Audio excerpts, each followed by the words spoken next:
সকলকে জয় যিশু খ্রিস্টতে আমার প্রিয় ভাই এবং বোনেরা।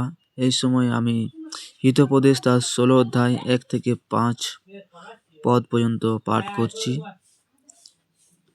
মানুষ মনে মনে পরিকল্পনা করে, কিন্তু মুখ দিয়ে তা প্রকাশ করবার ক্ষমতা সদাপ্রভুর কাছ থেকে আসে।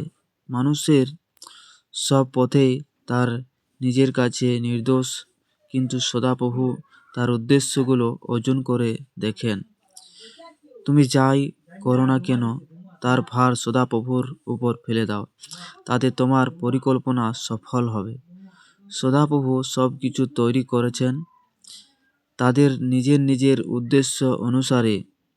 দুষ্টকেও তিনি দুর্দশা দিনের জন্যই ঠিক করে রেখেছেন।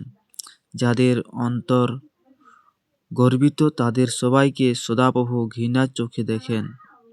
তোমরা নিশ্চয় যেন তারা শাস্তি পাবে। Amen, hallelujah.